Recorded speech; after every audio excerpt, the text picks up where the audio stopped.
আমন মৌসুমের ধান ওঠার পর বোরো আবাদের মাঝের সময়ে সূর্যমুখী ফুল চাষ করে বেশ আয় করছেন বিভিন্ন জেলার চাষিরা। সয়াবিন তেলের উপর চাপ কমাতেই সূর্যমুখী ফুল চাষ প্রকল্প চালু করেছে কৃষি সম্প্রসারণ অধিদপ্তর। জেলা কৃষি বিভাগের পক্ষ থেকে চাষিদের বীজ ও সার সহ সব ধরনের সহায়তার পাশাপাশি উৎপাদিত বীজও তারাই কিনেছেন। এদিকে ভোজ্য তেল উৎপাদনের জন্য চাষ করা এই ফুল দেখতেও ভিড় করছে বহু মানুষ। সহকর্মীদের দেয়া তথ্য ছবিতে প্রতিবেদন। খাগড়াছড়িতে সৌন্দর্য বাড়ানোর জন্য বাড়ির উঠানে দুই একটি সূর্যমুখীর ফুলের গাছ রোপণ করতেন অনেকেই। সেই ফুলই এখন চাষ হচ্ছে বাণিজ্যিকভাবে।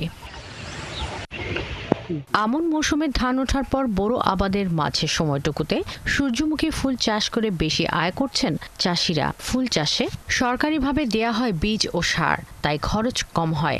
পাশাপাশি ফুলের একটি অংশ মাছের খাদ্য আর গাছগুলো জ্বালানি হিসেবেও ব্যবহার করা হচ্ছে। এই সূর্যমুখী দিয়ে প্রচুর তেল হচ্ছে, আবার তেলের পাশাপাশি মাছের খাদ্য। কৃষি বিভাগের উপপরিচালক জানান, দেশে তেলের যে সংকট চলছে তাতে সূর্যমুখী চাষ বাড়াতে পারলে বেশ উপকার হবে। সূর্যমুখী অত্যন্ত ভালো একটি তেল, সেটা স্বাস্থ্যের জন্য খুবই ভালো, কোলেস্টেরল মুক্ত। এই জন্য আমাদের এই বছর আমাদের লক্ষ্যমাত্রা ছিল 36 হেক্টর। আমরা কিন্তু 36 হেক্টর অ্যাচিভমেন্ট করেছি। দিনাজপুরের সদরের রাজবাটি এলাকার কাটাপাড়ায় 2.25 বিঘা জমিতে সূর্যমুখী ফুলের বাগান গড়ে তুলেছেন সোহরাব আলী।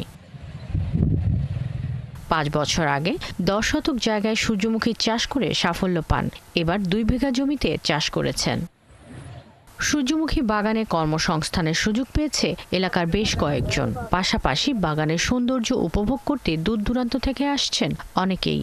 সূর্যমুখী ফুলটা এমনিতেই আকর্ষণীয়, আবার এটা একটা বীজ থেকে এটা থেকে সানফ্লাওয়ার ওয়েল হয় এই জিনিসটাও আমার খুব আকর্ষণীয় লাগে। সয়াবিনের ওপর চাপ কমাতে সরিষার পাশাপাশি সূর্যমুখী উৎপাদনে কৃষকদের উৎসাহিত করছে কৃষি বিভাগ। অর্থ বছরে আমরা 400 জন কৃষকের মাঝে সূর্যমুখী আবাদ বৃদ্ধির লক্ষ্যে বীজ এবং সার সরবরাহ করেছি। এদিকে পটুয়াখালীর কলাপাড়ায় লবণাক্ত ও অনাবাদি পতিত জমিতে সূর্যমুখীর বাম্পার ফলন হয়েছে। হাজার হাজার একর জমি এখন হলুদের সমারোহ। যেদিকেই চোখ যায় যেন হলুদ আর হলুদ। ফুল দেখতে ও ছবি তুলতে প্রতিদিনই ভিড় করছেন শত শত দর্শনার্থী। জলবায়ু ঝুঁকিতে থাকা লবণাক্ত জমিতে সূর্যমুখী চাষ করে বিকল্প আয়ের সুযোগ পেয়েছেন চাষিরা। এবার 1800 টন সূর্যমুখী বীজ উৎপাদনের আশা করছে কৃষি বিভাগ, যা থেকে 6,30,000 লিটার তেল উৎপাদন করা সম্ভব বলে জানান কৃষক ও বিশেষজ্ঞরা। কম খরচে এখান থেকে বেশি লাভবান হওয়া যায় এবং কৃষকরাও এই সূর্যমুখী চাষের প্রতি তাদের আগ্রহ প্রকাশ করেছে। পুষ্টিবিদরা বলছেন, সূর্যমুখীর বীজে রয়েছে 40 থেকে 45% লিনোলিন অ্যাসিড।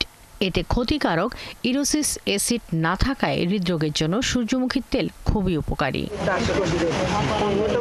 শাকিলা শম্পা, 71।